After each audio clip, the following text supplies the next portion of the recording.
In the distant future, in a galaxy far, far away, a never-ending galactic war rages on in the Warhammer 40k universe.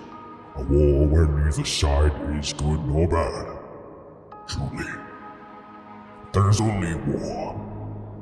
But in the deepest parts of the grimdark lies chaos. And with chaos comes a curse that no godsman or Astardi wish they may come across without the blessing of the Emperor protecting them in their quest.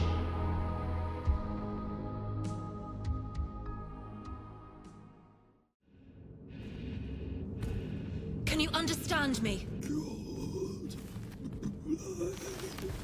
All is well, soldier. Come. Come with me.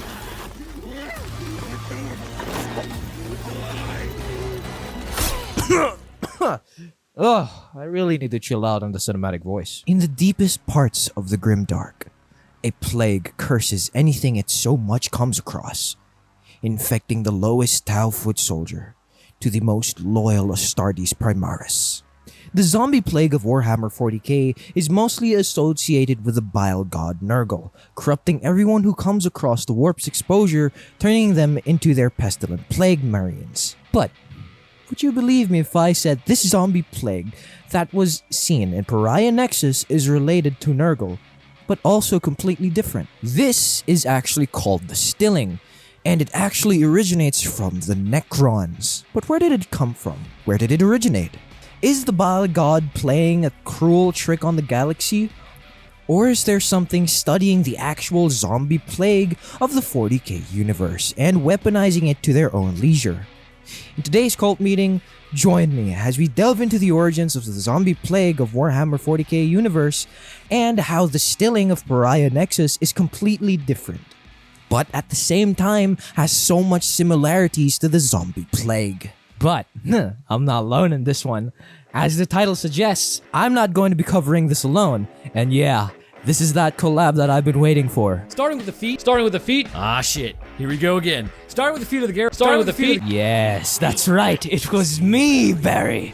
I was the one inserting women scientists and people of color scientist stock footage that you called woke on your favorite science channel. Today I'll be joined by YouTube's former scientist turned YouTuber because he really liked looking at Necron feet, the goat that fears rabies more than anything, and your boy's literal employer, Roanoke Gaming. Now before getting into today's cult meeting, leaving a like would be awesome as it gets the video out there, and subscribing will help the channel grow as again, we are growers and not showers. Now to know more about the Zombie Plague and its variants and why I believe this is actually a variant of this Zombie Plague in the 40k universe, we need to understand the origins of the Plague and the Plague God himself. The Zombie Plague is intrinsically tied to the influence of Nurgle, the chaos god of decay, disease, and corruption. He's basically the Plague God of Warhammer. In 40k, diseases aren't just biological phenomena.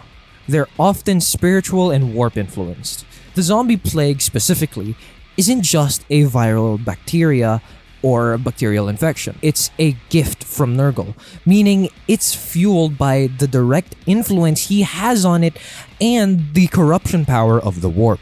While there are many different manifestations of the plague and pestilence associated with Nurgle, one of the most notorious forms is a warp spawn disease that turns its victims into mindless, shambling corpses, to so-called plague zombies. The best known form of the zombie plague is attributed to the Destroyer Plague, a particularly virulent infection spread by Typhus, the first captain of the Death Guard and herald of Nurgle. We can talk about Nurgle more later in this video and the Silent King, but for now we need to know what the Stilling is. The Stilling, as it's known, is a fairly insidious piece of technology. As my colleague just discussed, the Necrons are a part of a long-dormant empire that appears to have controlled a vast swath of space and planets within those. Humanity, being what we are, have settled on these planets as well as seeing as they were quite habitable. I mean, why wouldn't you? Not content with this transgression, there needed to be a way in order to subdue humanity to make them easier to deal with. Of course, it would also be known that if there is anything humanity can deal with, it's fighting. So If nothing else, our history makes it very clear, whether it be with other animals or amongst ourselves, that we're not really afraid to just go toe-to-toe with most things. We have typically never steered away from a fight, more so when it comes to our own home. So what's a horrific Necron creature supposed to do? Remove the fighting spirit from humanity. The countermeasure appeared to come from nowhere. The Necrons were not fighting with what appeared to be physical countermeasures, but instead with a type of energy. While the guardsmen had laser rifles at their disposal that were still effective against the Necrons, but this new derived energy from the Blackstone pylons seemed to have no effect when used on other Necrons, but anything that was biological would be struck with a horrific weight that the individual could just not seem to shake, no matter how determined they were prior. It may seem like a literal corruption of the soul itself, but I would wager the damage caused by this energy is more corporeal, or at least very corporeal, and it targets the neuronal connections of the human body. Before getting into that explanation, however, we need to take a look at what the stilling does. For those that are new to this affliction, it may appear as though it is the work of Nurgle, some sort of zombie plague affecting those already not having a good time because the lifespan on their planet is 23 years old and there are 3 trillion humans spread across the surface. However, it is not a physical virus spread to the planets, but a draining of their cellular membranes, and possibly this would affect the synaptic gaps. When struck by this energy, it begins immediately. Despair, lethargy, exhaustion. Your meat suit is almost instantaneously overcome by not just a physical weight, but a mental one as well. Any human struck with this energy, and even those non-humans, would ultimately fall and then just give up the fight. While they are still technically alive, it is not unheard of for guardsmen to take themselves out of the game permanently later on, which then just saves the Necron work of, having to do that. This physical drain appears to be quite literal. It physically drains the person, but not just a person. They also seen that it will drain anything in the area of its power. When the Indominus Crusades battle group, I'm going to go ahead and say it's Khaleds, whatever, entered the region of space, their warships were actually immediately taxed by an unseen force, causing the engines to require more power to run and function, which in turn caused the Geller fields to collapse. However, no demons would invade their ship, which as we all know is a bit strange, as typically they seem to enjoy that aspect of being demons. The battle sisters of the group were largely unaffected, however, regular humans would start offing themselves in droves and ignoring orders altogether. The stilling, while appearing to have an area of effect to a degree which appears more passive, can also be focused and hit someone, affecting them even if they were not burdened earlier by just existing within this area. This would then lead to the commissars basically ordering the execution of those who were afflicted with this ailment, but it was not understood well enough to be correctly addressed. The similarities actually between shell shock syndrome in World War I and the idea that it was actually just cowardice is strikingly similar. Of course, we now know that it's called PTSD, and it is actually going to have a very real physical impact on your neuronal functioning, but we'll discuss pretty much everything later. The mastermind behind the stilling is the Silent King himself, the Megatron of the Necrons, Sharik the Silent King. This guy's story is filled with tragedy, regret, and a whole lot of intergalactic beef. Sharik ruled the Necron Empire way back when they were flesh and blood, being known as the Necrotier, a hyper-advanced race burdened by short lifespans, and a collective existential angst about their inevitable deaths. This fear drove them to some very, very, very bad decisions. The Silent King was partly responsible for the Necrons' transition into their metallic, soulless forms.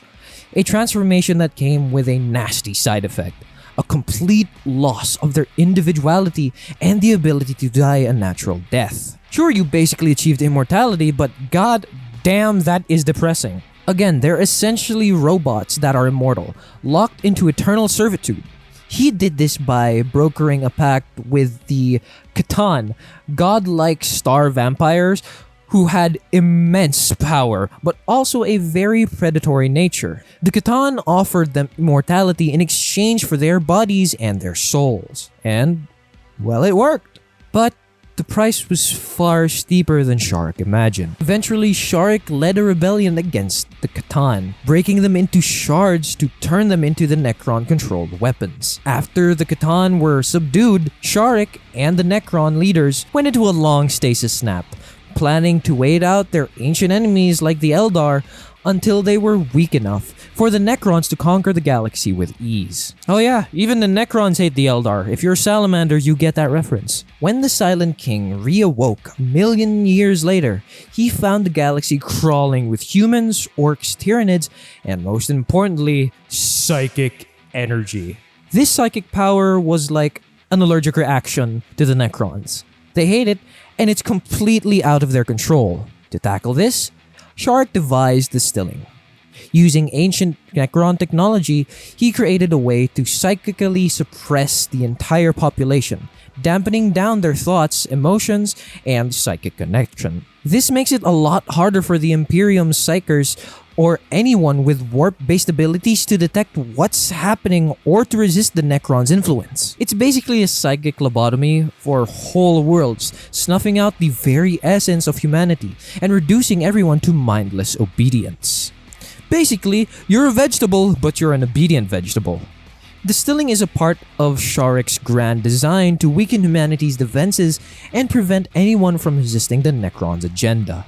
Imagine it as Silent King's mute button for the entire galaxy, all with the goal of ensuring the Necrons reign supreme without pesky humans, souls, or warp entities getting in the way. So basically, this dude had such a massive grudge on our race, he made something that could literally mute us forever.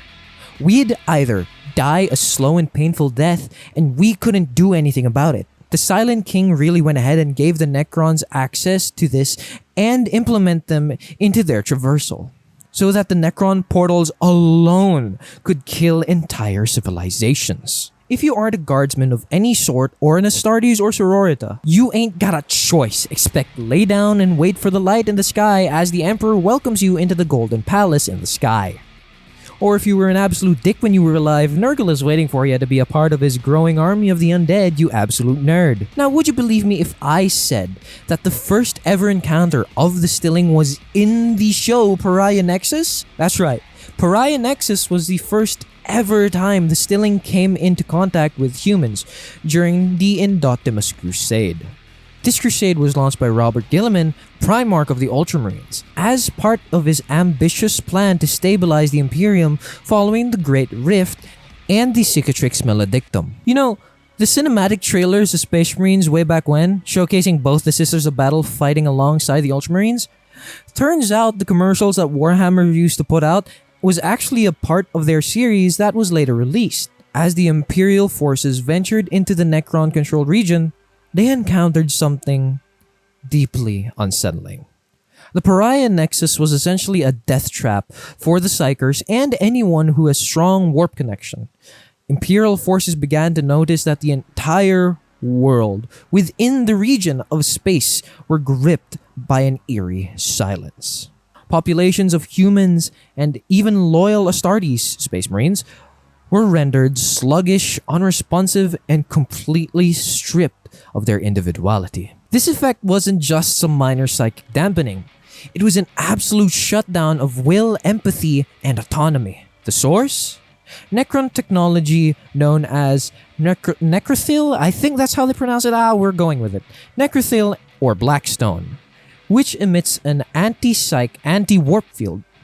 But in Pariah Nexus, this was supercharged by the Necron Pylon and other devices, which created an extreme version of this, the field that extended across the entire star system.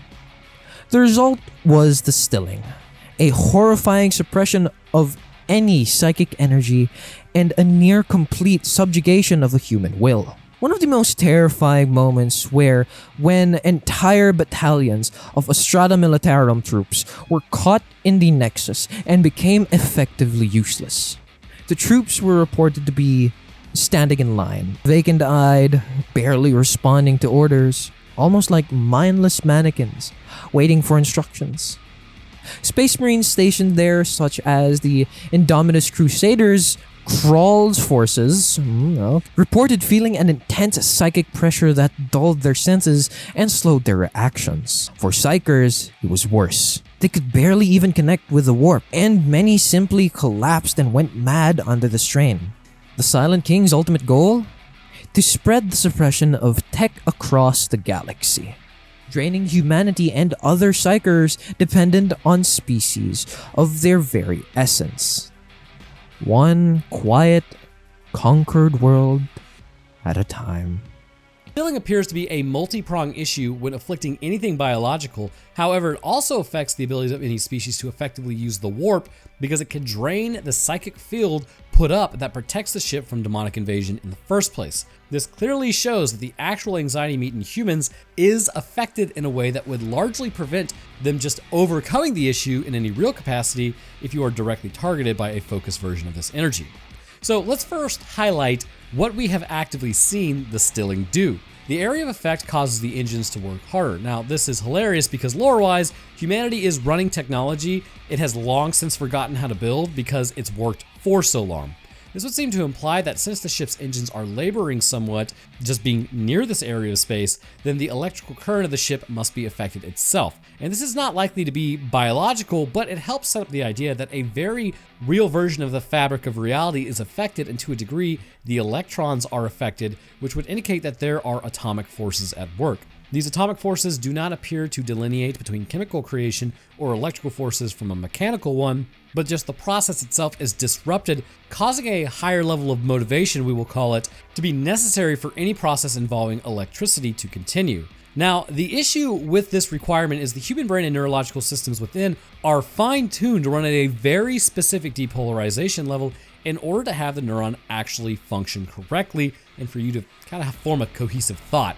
But also, you can't damage the cell in the same process. Essentially, how this process is completed is every cell's membrane potential becomes less negative. The cell functionally becomes more positively charged than the outside of the cell due to charged ions being actively transported across the cell membrane. This process requires the use of pumps to create this gradient, which will use up adenosine triphosphate, turning it into adenosine diphosphate, so ATP to ADP. This is why you actually need to eat, as it literally allows the pumps to work, and that's the beauty of the human metabolism. In the words of Ryan Gosling, your brain needs carbs to function. It does. You can do keto for a while, your body will create the carbs that it needs, but you should also eat carbs occasionally. Otherwise, you could damage your brain. It's not really damage, you're basically starving your brain. So as these pumps function, the gradient will become stronger and stronger as these voltage-gated ion channels are open. This is known as the depolarization event once the threshold potential is reached, and this continues on the electrical signal as it's fired down the axon, reaching the synaptic gap. This gap will release neurochemicals, which in turn will move to the receptors of the connecting dendrites to the next neuron, continuing the signal down the line. This process is very precise, and if anything is even slightly off, this can have cascading consequences for the functionality of your body. One such way this can affect you, like let's say your brain is in a depressed state, and this can literally happen from just being low on certain chemicals or a type of nutrient. If this is the case, a depressed brain can affect your very perception of reality and how you think. And this can lead to lack of energy, thoughts of taking yourself out, sadness, agitation, many different undesirable outcomes. The very nature of this functioning of our brains indicates a need for this process to continue in a very methodical and calculated way. In the events of any unforeseen barriers arising, this can have profound consequences, and with it, I believe the stilling is actively being caused by your own brain having problems. So how does the stilling actually affect the human body? This is quite an insidious form of energy, as it not only depresses the brain but also affects the muscular contractions themselves. Our body works by using motor neurons, with information sent out from the motor cortex of the brain, coordinated by the cerebellum, which also, remember, the cerebellum is, just remember bell, sort of like dumbbell, which sends the signal to the muscle to contract. This contraction hinges on this stable, predictable communication, which in turn can affect other areas of the body, such as basically proprioception, which is where you know where your body is at all times, and that's more based on sensory nerves. So, when any human is hit, whether it be an Astartes, Battle Sister, Guardsman, Psyker, whatever, this energy, seeing as it affects reality itself, phases through any armoring that the person has. Upon striking the body, a dampening effect on all neurological activity is actively noted. This has several impacts on basically the person even moving. First, depression in the brain leads to several consequences. As the electrical signals themselves are disrupted, causing the body to have to use more energy to try to fire the same neuron, this could never have been prepared for.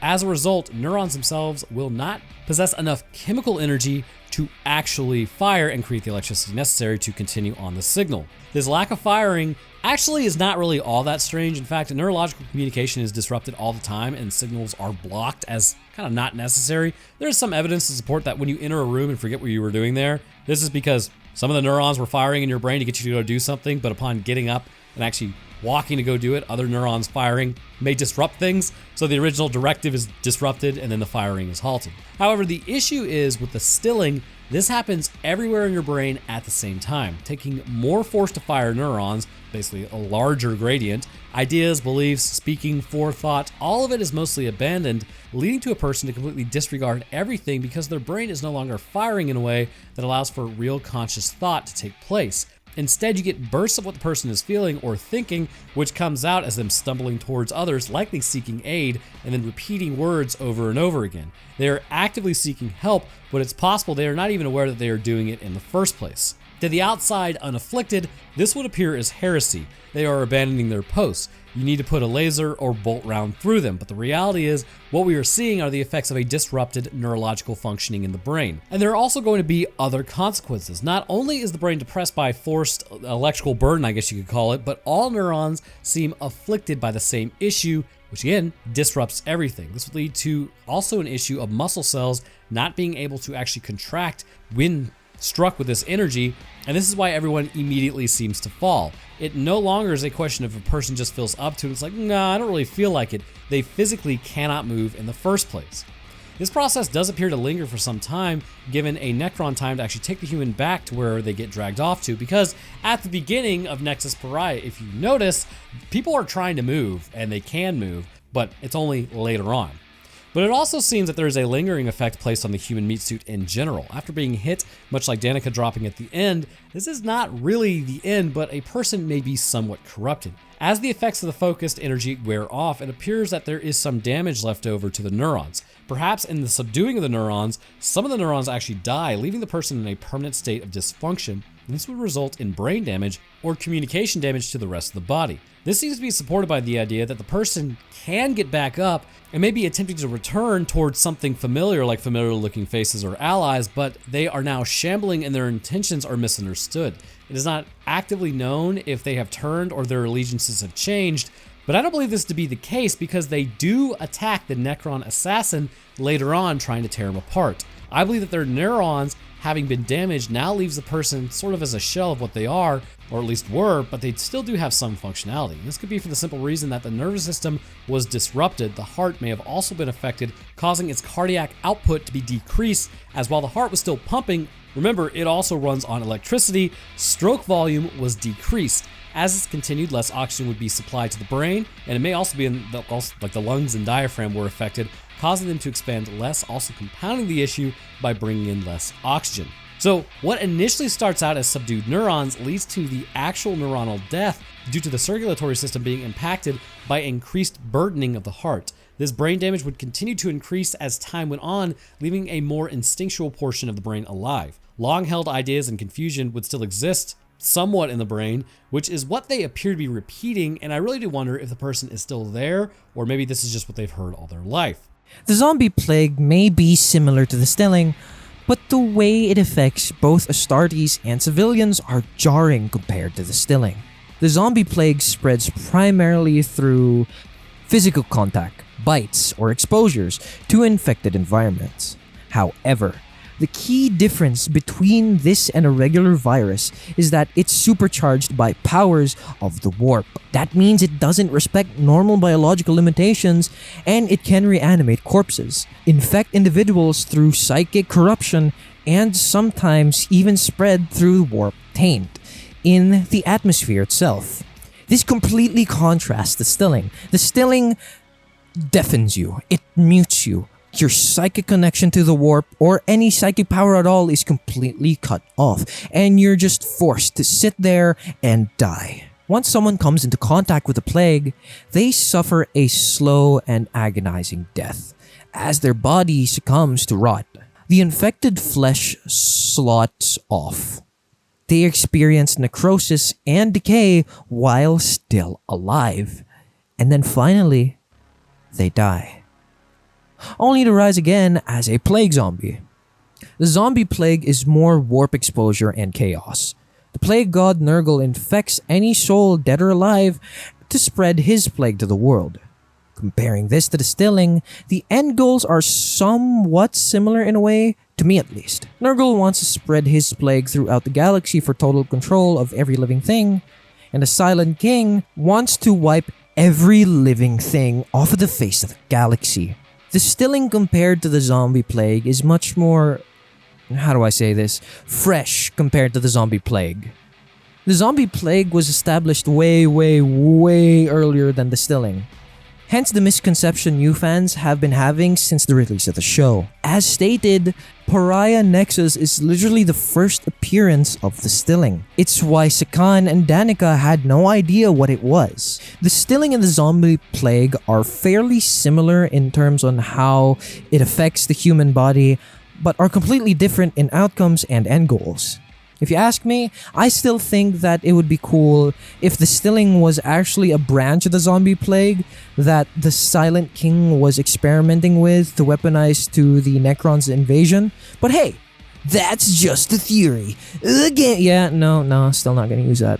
All in all, the Zombie Plague in Warhammer is a terrifying blend of physical disease and warp-born corruption, where the dead don't just rise, they rise as an instrument of Nurgle's will, driven by the machination of Typhus and the Death Guard. This plague has ravished countless worlds, providing that the grim darkness of the far future, not even death, offers an escape. Compared to the Stilling, where you go completely silent, sit down, and accept your fate, or speed up the process and you just straight up KYS. I can't say the actual word because I can't risk demonetization.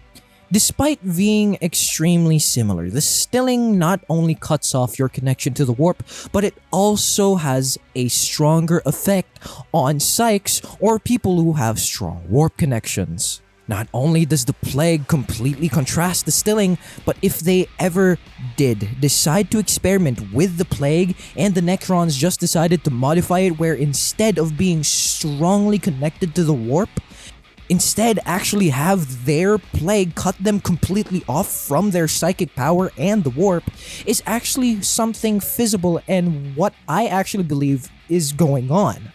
Basically what I'm saying, the Silent King is, I'm sorry I'm saying this, the DC to the Zombie Plague's Marvel. He simply took something that already existed, changed it up a little bit, the only difference being this kills you directly and makes you a slave to the Necrons instead of turning you into a full-blown zombie. So remember, trademark your ideas, kids, because you never know who's out there to steal them as soon as they can. But that's all I got for you in today's video. What are your thoughts? Is the Zombie Plague a horror beyond comprehension in the grim dark of the 40k universe? Is the Stilling just a modified version of the Zombie Plague?